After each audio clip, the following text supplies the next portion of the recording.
Assalamualaikum warahmatullahi wabarakatuh. Selamat siang dan salam sejahtera bagi kita sekalian.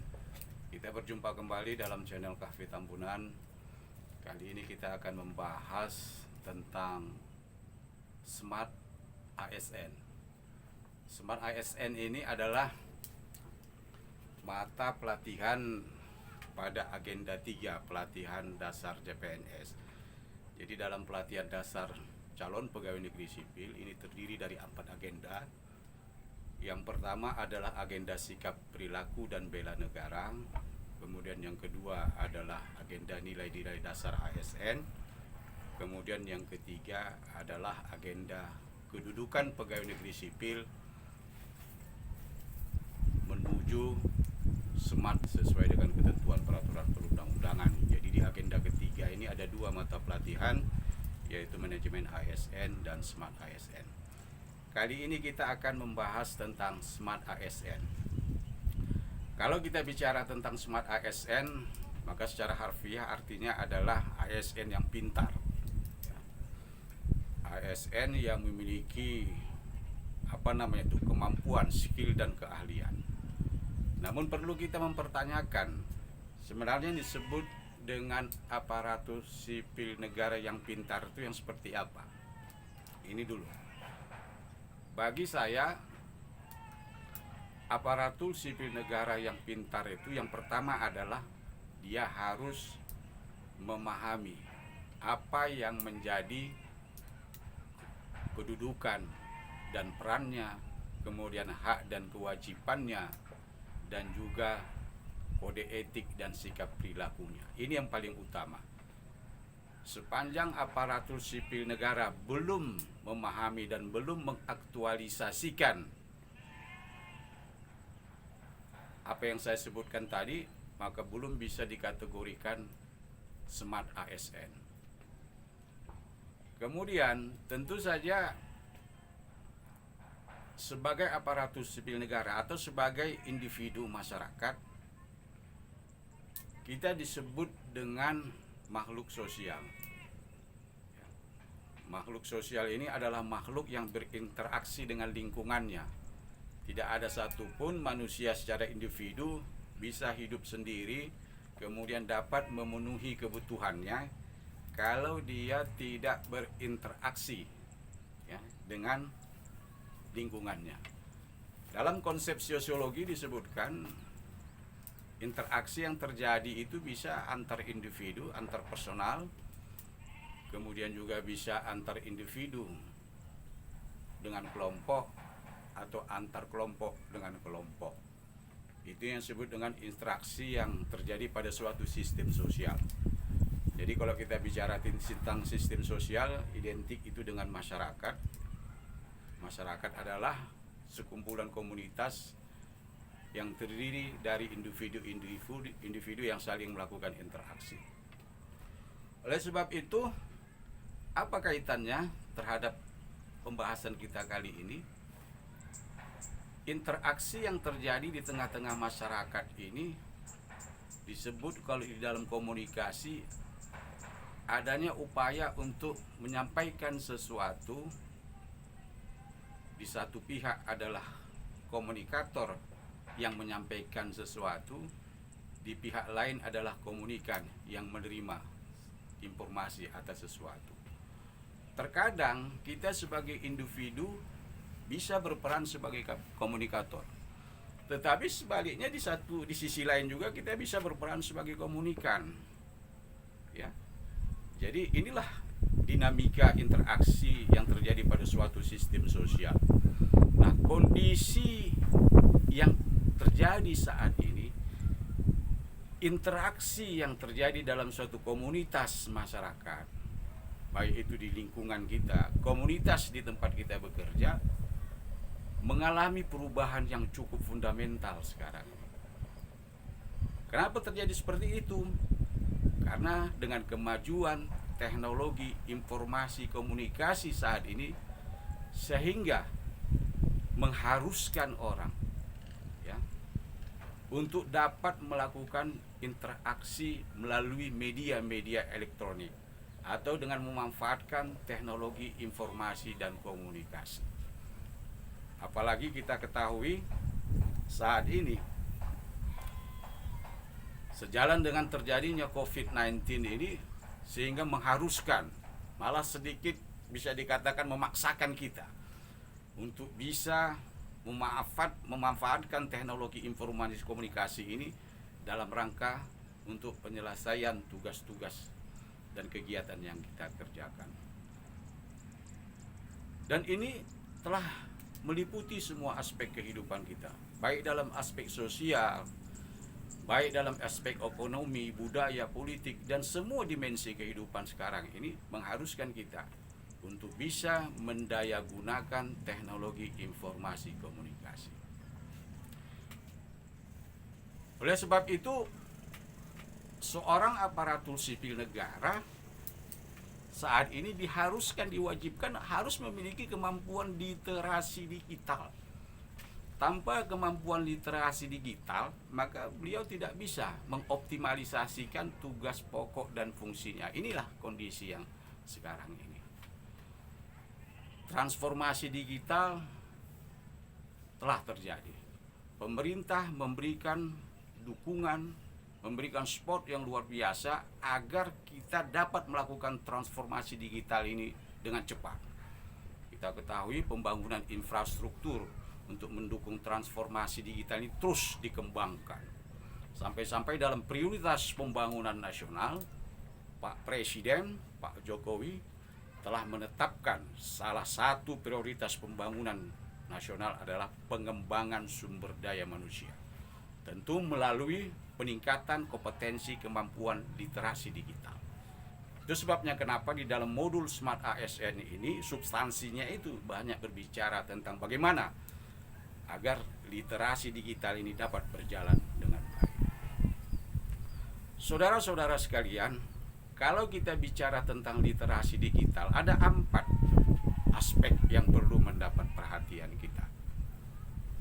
Yang pertama adalah kecakapan digital atau cakap berdigital, cakap bermedia digital. Pertanyaannya, apa yang menjadi indikator seseorang itu dikatakan cakap berdigital atau cakap bermedia digital? Kalau hanya sekedar kemampuan skill, kemampuan keterampilan, penggunaan media-media, peralatan perangkat-perangkat elektronik, ini tidak bisa dikatakan memiliki kecakapan bermedia digital. Walaupun ini salah satu persyaratan dalam rumpun yang disebut dengan kemampuan secara kognitif. Ini juga mengharuskan, ini juga wajib memiliki kecakapan secara kognitif. Tapi yang paling penting adalah kecakapan secara afektif. Ya, kecakapan secara afektif ini bagaimana dia bisa memanfaatkan media digital, ya, dengan tujuan-tujuan yang positif. Tidak menyalahgunakan kemampuan yang dimiliki secara kognitif untuk yang sifatnya merugikan orang lain dan mendapatkan keuntungan secara pribadi. Jadi harus ada kombinasi antara kemampuan kognitif dengan kemampuan afektif dan juga perilaku yang sebenarnya dalam bermedia digital. Ini salah satu yang penting. Baru dikatakan seseorang itu memiliki kecakapan digital. Tapi fenomena yang kita lihat sekarang ini banyak sekali. Ya, terjadi orang-orang yang memiliki kemampuan yang luar biasa di bidang digital ini memanfaatkan kemampuannya ini untuk tujuan-tujuan yang pribadi, mencari keuntungan banyak sekali. Ya, kita tahu belakangan ini banyak penipuan-penipuan digital yang menawarkan investasi dan segala macam dengan kemudahan dan keuntungan yang menggiurkan, akhirnya orang tertarik dengan dengan kemasan-kemasan informasi yang dikemas demikian rupa, ya, dengan setting-setting yang dibarengi dengan tawaran-tawaran yang menggiurkan, akhirnya orang tergiur untuk melakukannya. Jadi banyak sekali sebenarnya contoh bagaimana orang memanfaatkan media digital ini tidak dengan kecakapan yang sebenarnya. Ya, contoh yang paling sederhana bisa kita lihat. Kita tiap hari membuka YouTube. Terkadang kita lihat judul konten YouTube tak sesuai dengan isi. Wah, ini ada apa ini? Berarti ada unsur untuk mencari keuntungan secara pribadi. Banyak sekali, itu udah menjadi fenomena. Terkadang kecakapan atau media digital ini dimanfaatkan untuk tujuan-tujuan yang sifatnya untuk mencari pengaruh orang lain, baik dari aspek ekonomi, aspek politik, sosial, budaya. Inilah yang harus betul-betul diperhatikan oleh aparatur sipil negara. Saudara jangan sampai terjerat dalam persoalan dengan kemampuan Anda dalam bermedia digital, namun Anda memanfaatkan ini untuk tujuan-tujuan yang sifatnya pribadi. Kemudian tentu saja yang kedua, faktor kedua adalah bagaimana etika bermedia digital. Ini terkait semua, ya. Jadi kalau kita bicara tentang kecakapan digital, kita bicara tentang etika bermedia digital, bicara tentang aman berdigital, ya, ini semua terkait. Ya, budaya berdigital ini semua terkait. Etika berdigital, ya kita harus punya etika juga dalam bermedia digital ini. Sama siapa kita berkomunikasi, apa tujuan kita menggunakan media digital. Contoh yang sederhana dalam kehidupan sosial kemasyarakatan kita saja. Mungkin yang paling sederhana di rumah sajalah. Contoh di rumah kita sendiri. Kadang-kadang kita tak bisa lagi bertukur sapa sesama anggota di rumah, di keluarga. Ya, bapak, ibu memanggil kita bolak-balik seolah-olah kita tak dengar apa yang disampaikannya. Asik kita dengan media digital. Ini menyangkut etika bermedia digital. Memberikan komen-komen misalnya di dalam konten-konten YouTube, ya, memberikan pendapat, ya ini juga punya etika sebagai aparatur sipil negara. Itulah kenapa saya katakan tadi syarat pertama itu adalah bagaimana kita memahami kedudukan dan peran, hak dan kewajiban, kode etik dan perilaku. Kalau ini betul-betul sudah mendarah daging dalam diri kita, sudah kita tanamkan ini menjadi landasan berperilaku kita, mudah-mudahan kaitannya terhadap bermedia digital ini juga akan menjadi positif, ya, terutama dalam etika bermedia digital. Kemudian budaya, ya, budaya bermedia digital, ya. Jadi kalau saya bertanya, apakah yang lebih utama kita mendorong sumber daya manusia untuk bisa cakap berdigital, atau barangkali kita mendorong program untuk budaya digital? Jadi dua-duanya sama. Karena apa? Budaya digital ini juga pada akhirnya akan mewujudkan kecakapan berdigital. Sementara kecakapan digital ini bisa timbul itu tadi karena kebiasaan kita dalam menggunakan media digital, ya. Jadi saat ini memang sejalan dengan pembangunan infrastruktur untuk menunjang teknologi informasi komunikasi, diharapkan saat ini, ya, digital ini bisa menyebar secara luas di tengah-tengah masyarakat sampai kepada ke pelosok desa. Ini yang penting yang mesti Anda ketahui sekalian. Selanjutnya adalah aman bermedia digital. Ini penting sekali, aman bermedia digital ini, ya, karena dengan banyaknya pihak-pihak tertentu, ya, yang mencoba untuk memanfaatkan kecakapan digitalnya untuk tujuan mencari keuntungan, ini selalu akan merugikan kepada orang lain. Jadi kalau kita bicara aman berdigital, ini adalah tentang kemampuan kita bisa memproteksi terutama perangkat yang kita gunakan. Jadi kita tidak asing lagi dengan istilah username, istilah password dan segala macam. Itu tujuannya adalah untuk memproteksi perangkat digital yang kita gunakan. Data dan informasi yang ada, yang kita simpan ya, di software yang kita miliki di komputer, di laptop maupun di HP. Oleh sebab itu Anda harus menguasai ya software maupun hardware, ya. Pengetahuan tentang hardware dan software ini penting. Karena disinilah kuncinya. Ya. Sama halnya dengan manusia, ya. Kalau manusia itu punya software aplikasi bawaan yang bagus, maka ini akan mempengaruhi ke hardware-nya. Ya. Jadi kalau kita pun dalam bermedia digital ini selalu sembarangan kita mendownload aplikasi-aplikasi masuk kepada software, sehingga pada akhirnya ya banyak virus yang masuk, ini juga akan mempengaruhi hardware komputer yang kita miliki.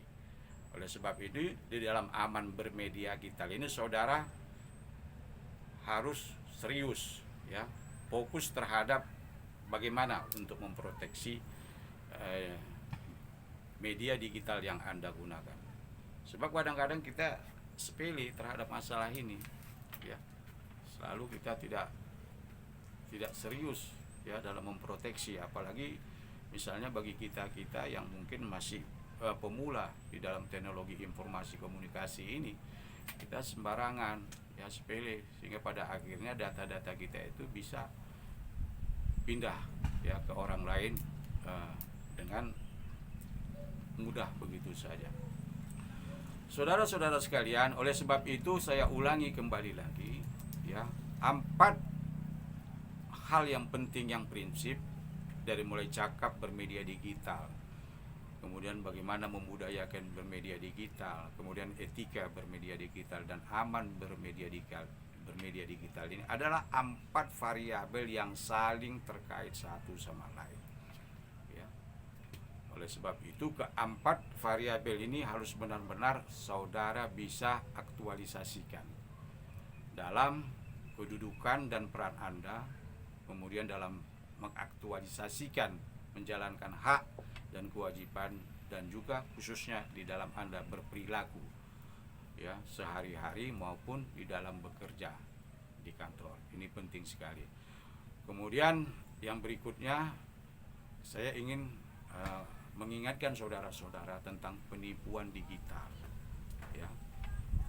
Penipuan digital ini terkadang bisa berjalan mulus apabila kita ya kembali tadi kurang memiliki skill dan kemampuan di dalam bermedia digital, atau barangkali kita mudah tergiur ya dengan janji-janji, dengan tawaran-tawaran yang menguntungkan, yang padahal sebenarnya di balik itu banyak sekali ya tipuan-tipuan yang dilakukan. Kemudian berikutnya adalah tentang rekam jejak digital. Hati-hati saudara-saudara. Jadi rekam jejak digital ini adalah rekam jejak yang tidak mungkin bisa dihilangkan begitu saja. Ya, mungkin sepanjang hayat di kandung badan bisa jadi apa yang kita lakukan, apa yang kita perbuat, apa yang kita ucapkan dalam bermedia digital ini yang sudah dipublikasikan ini akan tetap ada. Ya, akan tetap ada informasi dan ini. Oleh sebab itu pikirkan matang-matang ya sebelum kita mempublikasikan informasi, apalagi yang terkait dengan pribadi kita. Ya sekarang ini kan kita kadang-kadang apalagi ya kelompok-kelompok milenial sekarang ini ya sedikit-sedikit posting sana posting sini, share sana share sini, hati-hati ya, karena ini meninggalkan jejak ya, rekam jejak digital yang nanti sampai kepada anak, cucu, cicit kita itu akan bisa melihat itu semua. Kalau positif yang kita lakukan, maka positiflah kita di mata mereka. Tetapi kalau ada hal yang negatif yang kita lakukan, maka negatiflah mungkin nanti penilaian terhadap kita. Ini penting dijaga dalam sebuah pemberian informasi tentang publik ya, tentang rekam jejak digital. Kemudian juga tentang berinternet ya. Ini juga harus diingatkan bagi saudara-saudara yang mungkin yang sudah milenial ya, saat ini sudah sebagai aparatur sipil negara, tolong ya diingatkan teman-temannya, diingatkan keluarganya di rumah ya, orang tua, adik dan segala macam, untuk dalam berinternet ini punya batasan ya, punya batasan tentang perilaku penggunaan daripada internet ini. Ya, terkadang kita sering melihat ya, dengan infrastruktur internet yang dibangun sampai ke tingkat desa, ya sekarang ini sudah biasa. Di desa itu nggak lagi orang tidur sampai dengan jam 10.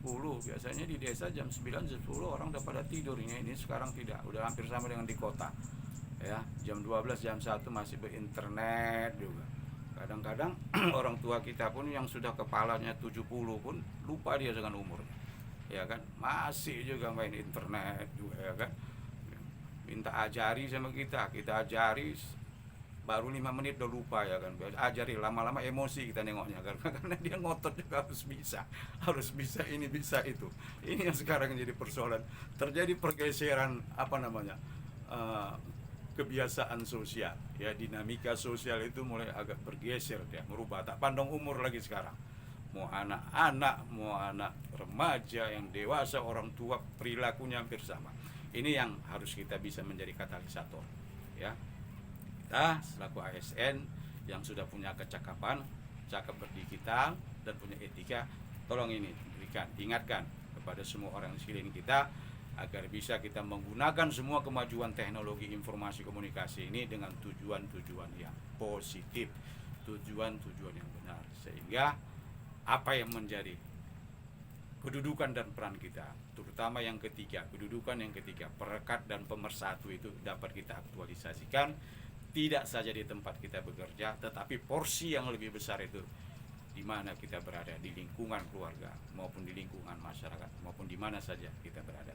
Saya kira ini poin penting yang perlu saya sampaikan di dalam materi kita tentang Smart ASN ini. Saya simpulkan, seorang aparatur sipil negara yang smart, pertama dia harus betul-betul memahami dan bisa mengaktualisasikan kedudukan dan perannya, hak dan kewajibannya, kemudian kode etik dan sikap perilakunya.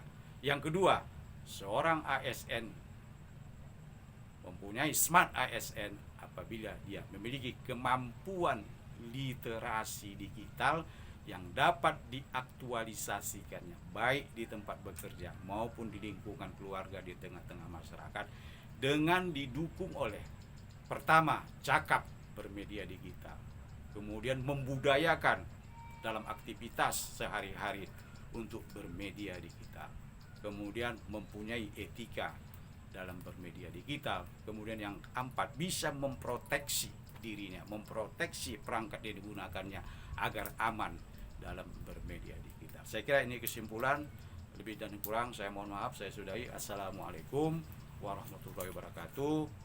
Selamat siang dan salam sejahtera bagi kita sekalian.